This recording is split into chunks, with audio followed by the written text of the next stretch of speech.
Ron Howard had always carried a reputation that set him apart from the stormy, unpredictable world that shaped him. In public and in private, he was the steady presence, the quiet center in an industry built on spectacle and noise. His colleagues often describe him as a man of restraint, dignity, and unwavering courtesy, a filmmaker whose calm nature could soften any conflict. Yet, on one rare occasion, when he was asked about the darker truths of the Hollywood that raised him, something shifted in his expression. His voice lowered, his eyes hardened, and the warmth that usually accompanied his words disappeared. He said, with a quiet certainty, "You would not believe what those legends did when the cameras stopped." It was the kind of statement that dissolved nostalgia in an instant. The golden age of Hollywood, long remembered as a glittering era of elegance and artistic triumph, suddenly revealed its fractured core. Beneath the glow of studio lights and the shimmering facade of movie stardom, Ron Howard saw something far less romantic. He saw a world built on silence, cruelty, and exploitation. He saw a generation of stars elevated to mythic status while their shadows grew unnoticed, allowed to deepen, protected by a machine that valued profit over truth. This contradiction is where the real story begins. For decades, audiences worshipped the icons who shaped American cinema, unaware of the hidden lives they led and the lives they altered. Their charm, their charisma, and their fame became armor, shielding them from consequences and accountability. These actors were celebrated as cultural giants, yet behind closed doors, they revealed impulses far darker than the characters they portrayed. What Ron Howard eventually discovered was not a single secret or isolated scandal, but a pattern that stretched across generations. A pattern where power overshadowed morality, where a smile could hide cruelty, and where silence became the currency of survival. But behind the glamour and the excuses, what mechanisms are really driving this crisis? We will analyze every detail, from the initial mistakes to the irreversible damage, to see how the entertainment world works and how an icon is redefined. The deeper Howard ventured into the stories of Hollywood's past, the more he realized that the myths surrounding its legends had been crafted with meticulous care. Every newspaper article, every magazine cover, and every studio-approved biography was part of an illusion designed to elevate the star and erase the scars. As a filmmaker committed to understanding truth, Howard felt compelled to confront what had been hidden.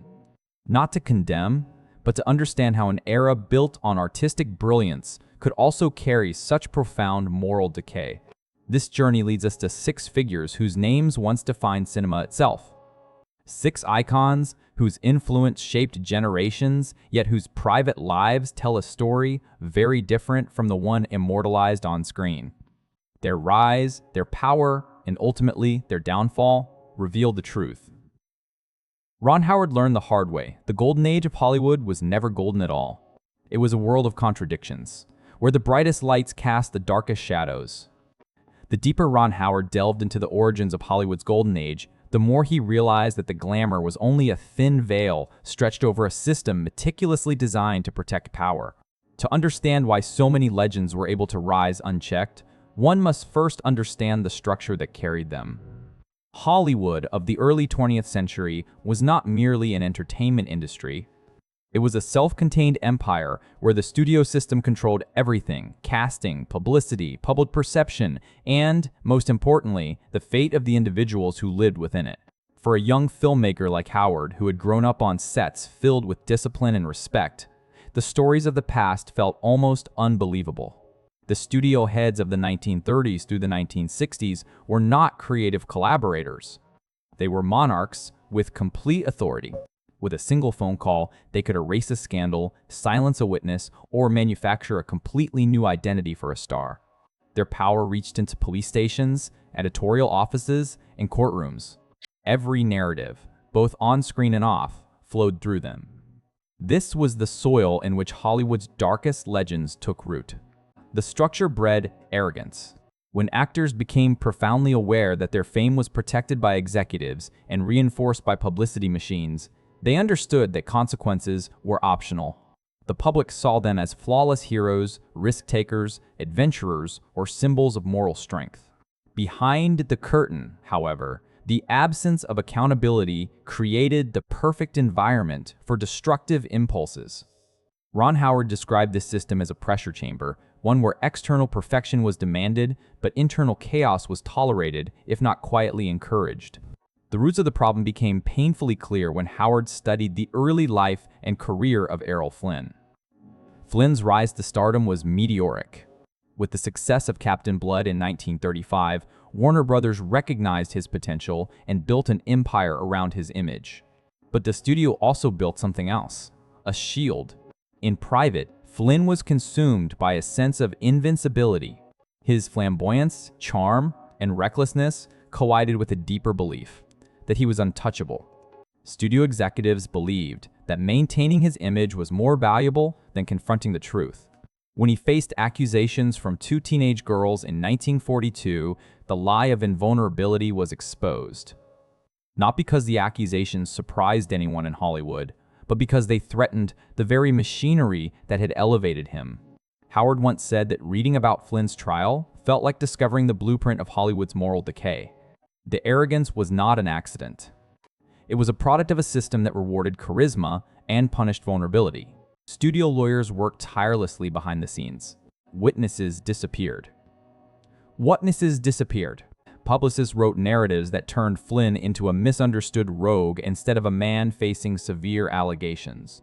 Even after the acquittal, the internal pattern was impossible to ignore. The message was simple and devastating. Fame could rewrite reality. The same sense of systemic indulgence surfaced in the story of Kirk Douglas. But young filmmakers admired Douglas for his intensity and emotional depth, but those who worked alongside him saw something strikingly different. Howard described it as a rage under the smile, a force that never truly rested. That rage, however, did not come from nowhere. Douglas had risen from poverty through relentless ambition. The studio system rewarded that ambition, but it also fueled the illusion that he had the right to dominate every space he entered.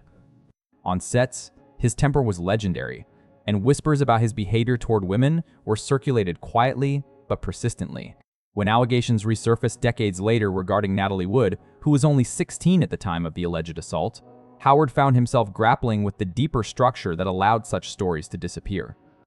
These events did not exist in isolation. They existed in a world where criticism of a star was treated as disloyalty, and where silence was the most valuable currency. Even respected directors struggled to rein him in. Stanley Kubrick, who collaborated with Douglas twice, described him as both inspiring and impossible to control. Such paradoxes flourished only in an environment where power had no counterbalance. The roots of this culture extended into personalities who expressed their dominance not through physical aggression, but through emotional cruelty. Fay Dunaway, whose performances were mesmerizing and unforgettable, wielded control in ways that created fear across film sets. To Howard, Dunaway represented the cold psychological dimension of Hollywood's toxic structure. Her talent was undeniable, yet the industry around her had given her such unchecked authority that compassion became optional. Assistants, makeup artists, and even directors became targets of her sharp demands. Her pursuit of perfection, once admirable, became a mechanism of destruction when it overshadowed empathy. This pattern was not only about individual failings, it was the result of an entire culture that cultivated myth-making as a survival strategy. John Wayne's authoritarian presence, Roman Polanski's protected genius, and Mickey Rooney's troubled ego all emerged from the same environment. Each star was shaped not only by personal flaws, but by a system that amplified those flaws through adoration, profit, and silence. Hollywood did not accidentally create monsters. It built them, marketed them, and disguised them in narratives that millions celebrated. Howard believed that the root of this problem lay in the unquestioned hierarchy that ruled the industry. Studio executives stood at the top, actors and filmmakers occupied the middle, and everyone else existed at the bottom, unseen but essential. When power flowed only downward, abuse flowed upward without resistance. The entire structure depended on people being afraid to speak, afraid to disrupt the myth, and afraid to challenge the narrative that sold millions of tickets. As he once reflected, the golden age was not corrupted by a few individuals. It was built on a foundation that made corruption inevitable. Beneath the costumes, scripts, and glamour, The industry encouraged perfection on the screen and silence behind it. The consequences were tragically predictable. What do you think about this? Comment amen below so we can continue with the unfinished stories. The storm that followed these scandals was not driven solely by the actions of the stars, but by the powerful machinery that transformed private crises into public events. In the era before social media, before instant news alerts and digital transparency, Hollywood controlled information with remarkable precision. Yet, even in a world shaped by studio-crafted narratives, there were limits to how much the system could contain. When the truth began to seep into the public domain, the media avalanche became impossible to stop. For Ron Howard, who grew up in an era where the press had significantly less control from the studios, understanding the sheer force of that earlier media landscape was essential to understanding why these legends remained so deeply divided in public memory. The first major rupture in the carefully curated image of Hollywood came with Errol Flynn's 1942 trial. Newspapers framed the story with dramatic headlines, using words like debauchery and betrayal, while simultaneously publishing glamorous photographs of Flynn arriving at the courthouse with a confident grin. The coverage was a contradiction, both condemning and celebrating him. Fans gathered outside the courtroom, cheering his name as if he were starring in another swashbuckling adventure. Critics, however, saw the trial as evidence of a moral collapse within the industry. The press became the battleground where two competing versions of the same man fought for dominance. Some articles portrayed him as a victim of false accusations against the beloved star, while others treated him as a dangerous figure whose fame had shielded him for too long. This division between adoration and outrage became a hallmark of Hollywood scandals. The public did not simply consume the news. They polarized around it. Studio executives, recognizing the volatility of public opinion, worked tirelessly to shape the narrative. Publicists leaked stories designed to protect their stars, while lawyers quietly negotiated deals behind closed doors. Witnesses associated with Flynn's case vanished, and certain newspapers reduced the severity of the allegations after receiving pressure from Warner Brothers. Flynn's behavior worsened, but the media's fascination with him grew stronger. As Howard later asserted, the trial revealed not only the darkness of the man, but the fragility of an industry desperately trying to preserve its myths.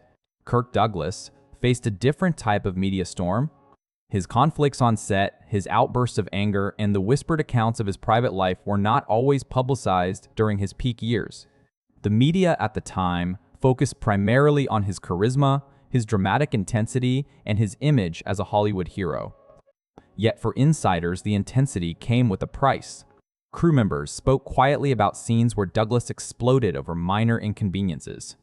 Directors described moments where his presence dominated the entire production, shaping not only the film but the emotional climate of the set. When allegations connecting him to Natalie Wood resurfaced decades later, long after the golden age had faded, the media narrative changed significantly. Newspapers approached the story with a mixture of reverence and discomfort. Many journalists struggled to reconcile the powerful public image of Douglas with the gravity of the accusations. Some articles emphasized the lack of legal action, while others examined the culture of silence that had defined the era. For Ron Howard, this media tension highlighted an uncomfortable truth. The world had changed, but the shadow of the old Hollywood still lingered, influencing how stories were told and remembered. Fay Dunaway's media crisis was more prolonged and multifaceted. At the height of her fame, the press celebrated her brilliance, calling her performances electric, hypnotic, and unmatched. But behind the glamorous features and glowing reviews, quiet reports of turmoil on set began to circulate. Crew members who had worked with her described incidents of explosive anger, emotional manipulation, and scenes halted because she was dissatisfied with lighting or costume details. These accounts did not dominate newspaper headlines at first, but they spread persistently through industry publications, interviews, and whispered conversations at industry events. As Dunaway's reputation for volatility grew, more stories surfaced. Actors recounted being humiliated during emotional scenes. Makeup artists told of being shouted at for minor imperfections. Assistants spoke of being dismissed with a single glare. The media's fascination with her brilliance slowly merged with an acknowledgement of her darker tendencies.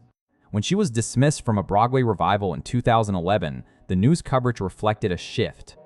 For the first time, the public saw the collapse of a figure once considered untouchable. According to Howard, Dunaway's story demonstrated how the media could both elevate and dismantle an icon, depending on the narrative that audiences wanted to believe. The case of John Wayne brought an entirely different dimension to the media avalanche. His public persona as the embodiment of the American spirit meant that both supporters and critics were deeply invested in preserving or challenging his legacy. During his lifetime, the press often portrayed him as a patriot, a symbol of traditional values, and a commanding presence in Hollywood. His political statements, however, especially those grounded in strong ideological positions, created deep divisions in public opinion. Many journalists praised him for his boldness, while others questioned the rigidity of his worldview. When his 1971 interview resurfaced decades later, the media landscape had shifted dramatically. Statements that once passed with little scrutiny now ignited intense debate. Articles revisited his comments about race, gender, and national identity, prompting a widespread reassessment of his legacy. Howard observed that this moment illustrated a rare reversal in Hollywood's long history, the past finally catching up to the present. The media no longer shielded Wayne, but dissected him with the meticulousness once reserved only for his most iconic performances. Roman Polanski's media presence was perhaps the most polarizing. His artistic genius made him a favorite of critics and award committees, but the case involving Samantha Geimer marked a permanent fracture. The press followed every stage of his 1977 case with extraordinary intensity. Headlines captured the public's shock and confusion, framing him as both a celebrated filmmaker and an accused criminal. When Polanski fled the United States before sentencing, the media narrative became a global phenomenon. European publications questioned the fairness of the American legal system, while American outlets focused on the gravity of the crime. Howard believed that this split revealed the dangerous willingness of some to elevate art above accountability. Even decades later, as Polanski continued directing abroad, the media struggle persisted. His Oscar win for The Pianist in 2003 created one of the most surreal moments in Hollywood history. The camera panned across an audience offering a standing ovation, yet Howard refused to stand. He later said that the applause was a painful reminder of the child at the center of the story, a truth that no award could erase. Mickey Rooney's media collapse came slowly, quietly, and tragically. His early fame had made him a national treasure, but his later years were marked by financial troubles, addiction, and allegations of emotional and physical abuse. The public, accustomed to his cheerful roles, struggled to reconcile the joyful boy on screen with the troubled man he became. In interviews, he blamed studios, family members, and fate for his struggles, and the media documented his decline with a mixture of sympathy and dismay. Ron Howard once reflected that the media avalanche surrounding these figures did not simply expose their actions, it revealed the cost of Hollywood's myth-making culture. Fame could elevate, distort, or destroy a legacy depending on how much truth the world was finally willing to face. The stories of these six legends did not unfold as isolated tragedies. They moved toward inevitable breaking points, each shaped by years of silence, power, and unchecked behavior. For Ron Howard, the darkest moments of their lives revealed the true nature of Hollywood's golden age. It was not the glamour that defined them, but the fall. Each figure reached a point where the image they had built could no longer contain the truth, where the myth cracked under the weight of what had long been concealed. These moments, viewed through Howard's reflective lens, formed the climax of a deeper moral narrative about the industry he inherited. Errol Flynn's darkest hour came not at the height of his fame, but at the moment when fame failed to protect him. Although he was acquitted in the 1942 trial, the proceedings revealed far more than the verdict suggested. As he sat in the courtroom, grinning through testimony and treating accusations with mockery, the world saw a man who believed that charm was a shield against consequences. But when the trial ended, Howard believed that something inside Flynn had already broken. The acquittal did not restore his reputation, it distorted it. He became a symbol of the dangerous idea that celebrity could rewrite reality. His final years were defined by addiction, desperation, and decline. When he died in Vancouver in 1959, his autopsy listed heart failure, cirrhosis, and stomach ulcers. But Howard often said that these medical terms only disguised the truth. Flynn collapsed under the weight of a life spent taking from others and giving nothing in return. Kirk Douglas' darkest moment did not unfold in a courtroom, but in the quiet resurgence of a buried story. During his peak, Douglas had the power to silence accusations, intimidate colleagues, and command every set he walked onto. But decades later, when his name resurfaced in allegations concerning Natalie Wood, the past he'd outrun finally caught up with him. Ron Howard regarded this moment as the turning point in Douglas' legacy. It was no longer about the heroic characters he played or the cinematic milestones he helped create. It became about the silence of the era that protected him. Even after his death at the age of 103, the questions surrounding his past did not fade. Howard believed that Douglas' story demonstrated the tragic cost of a career built on dominance rather than understanding. It showed that power without accountability cannot age into wisdom. It curdles into myth and regret. Fay Dunaway's darkest hour unfolded gradually, not through a single event, but through a series of unraveling moments that revealed how completely her pursuit of control had overtaken her compassion. On the set of her most challenging roles, she wielded authority with such intensity that it destabilized entire productions. Howard saw her as the embodiment of Hollywood's emotional extremism, where the desire for artistic perfection became entangled with the need to command every room. Her decline was slow but inevitable. As more directors refused to work with her, and more productions cited her behavior as unmanageable, the industry that once adored her brilliance began to distance itself. The woman who once commanded the screen with hypnotic presence found herself increasingly isolated. Howard believed that Dunaway's story was a lesson about the cost of mistaking power for respect. Authority gained through fear does not endure, it collapses when the room finally stops listening. John Wayne's darkest moment emerged long after his films had cemented him as a cultural symbol. The resurfacing of his 1971 interview brought a wave of scrutiny that revealed a deep fracture between the man and the myth. His comments about race, gender, and national identity were not interpreted as reflections of a distant past, but as a reminder of how much influence he had wielded during his lifetime.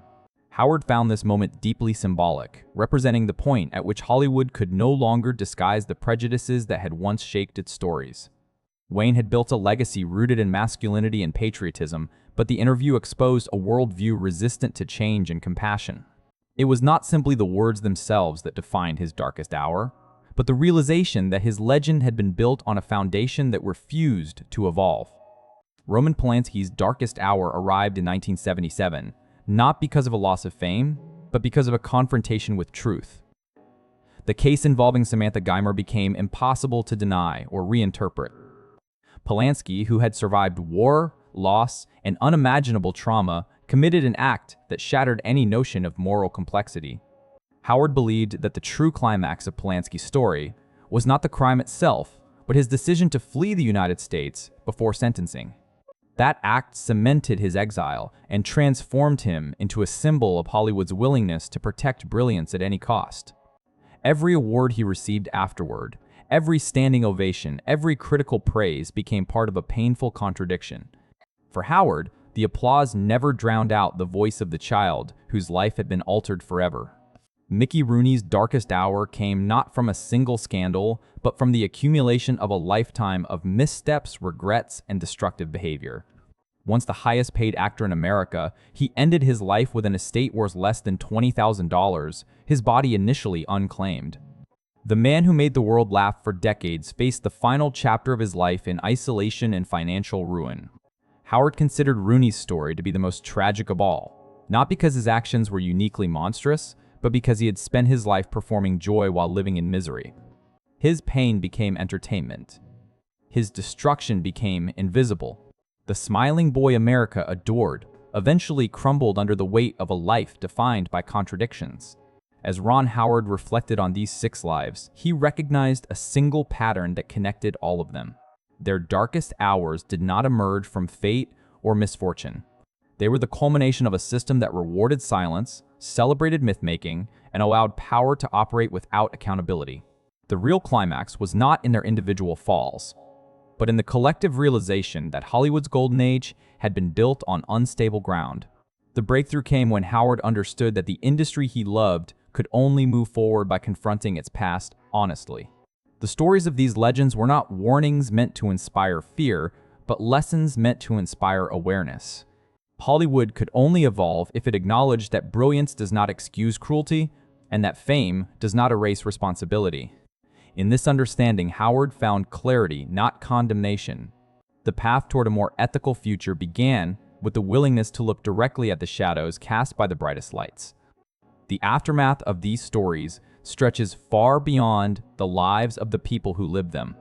When Ron Howard reflected on the lessons hidden within Hollywood's golden age, he understood that the real significance of these narratives was not found in individual scandals, but in the collective portrait they created.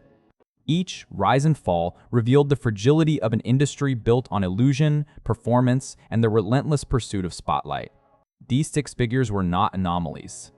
They were the consequences of a system designed to elevate talent while obscuring truth. Their legacies, complex and often painful, forced the industry to examine the cost of myths created without accountability. As time passed, Howard recognized that the greatest tragedy was not the existence of wrongdoing, but the silence that surrounded it.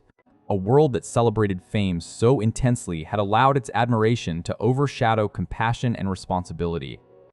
The Golden Age, once remembered for elegance and artistic mastery, became a reminder of how power can distort reality when no one questions it. In each of these stories, the pattern was unmistakable. Brilliance was praised, cruelty was dismissed, and consequences were absorbed by those with less power, less influence, and fewer opportunities to speak. The shadows cast by these legends stretched across decades, shaping how Hollywood remembered its own past. Yet there was a second truth that emerged from Howard's reflection. While the industry had changed, its vulnerability to the same patterns remained. Modern Hollywood faced new forms of pressure, new expectations, and new consequences shaped by digital transparency and global audiences. But the fundamental question persisted. Would the industry continue to reward myth-making in silence, or would it learn from the past it once tried to erase? Howard believed that true progress required more than public statements or symbolic gestures. It required an honest reckoning with the forces that shaped its earliest icons. Without that reckoning, the future risked repeating the failures of the past. The stories of Flynn, Douglas, Dunaway, Wayne, Polanski, and Rooney offer a somber blueprint for understanding how acclaim can evolve into entitlement, how admiration can obscure cruelty, and how talent can become a shield rather than a responsibility. Their achievements remain a part of cinematic history, but so do their flaws. Howard did not seek to erase their contributions. He sought to understand the impact of their choices and the environment that enabled them. In that understanding lies the central lesson of Hollywood's evolution. Greatness and goodness are not the same, and fame without humility becomes a destructive force. As Howard often said, the brilliance of cinema does not come from perfection, but from truth. The stories that endure are those that embrace complexity rather than hide from it. The golden age of Hollywood may not have been golden in the moral sense, but its legacy provides a powerful reminder of what the entertainment world must guard against. The past cannot be rewritten, but its lessons can illuminate the path forward. The question then falls to the audience, the fans, and the future storytellers. What will they choose to remember? The myths that kept the shadows hidden, or the truth that revealed the industry's deeper humanity? Howard believed that every generation must make that choice with clarity and courage. Which of these six actors shocked you the most? The predator, the tyrant, or the smiling liar?